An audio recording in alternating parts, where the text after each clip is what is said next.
হাজার লক্ষ বেপর্দা মহিলার ভিতরে থাইকাও এই সমাজে অসংখ্য এমন ইমানদার নারী আছে যে গোটা মহল্লা বেপর্দা, প্রত্যেক ঘরে ঘরে টেলিভিশন চলে, এর ভিতরেও 2 জন 4 জন 10 জন 20 জন 50 জন এমন ইমানদার নারী আছে যারা নর্তকীর নাচও দেখে না, নিজের ইজ্জতের হেফাজত করে আমৃত্যু যারা পর্দার উপরে নিজেকে পরিচালিত করে।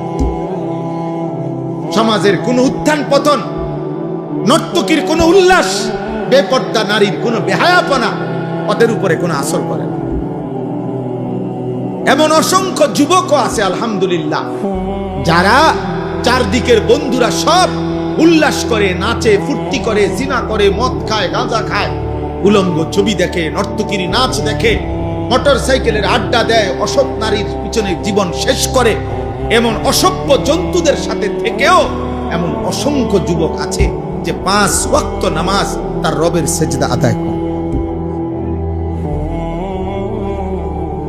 হ্যাঁ মিয়া, আলহামদুলিল্লাহ। জমিন কখনোই ভালো মানুষ থেকে খালি হয় না। ভালো মানুষ থেকে কি হয় না? খালি হয়। আল্লাহর কুদরত। অসৎ মানুষ দ্বারা জমিন কখনোই পরিপূর্ণ হবে আর পৃথিবী থাকবে এমনটা হবে না।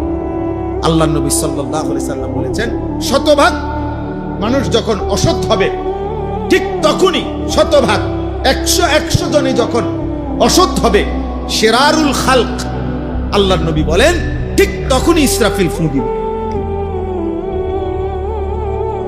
ইসরাফিল কি দিবে?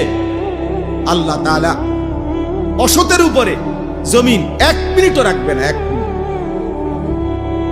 বলে তো এখন যে ওই যে ভালো মানুষ আছে ওদের উসিলায় বাকি নাফরমান গুলো খায়, এখন যে নামাজি আছে, তাহাজ্জুদওয়ালা বান্দা আছে, চোখের পানি ফেলে, কাঁদে, আল্লাহর কাছে আহাজারি রুনাজারি করে, এদের বরকতে, এদের বরকতে। এই জন্য আমরা প্রত্যেকেই আমাদের জীবন চলার পথে কেউ গুরুত্ব দেন আর না দেন, আমরা আলহামদুলিল্লাহ দুয়ারে দুয়ারে আমরা বলে যাই।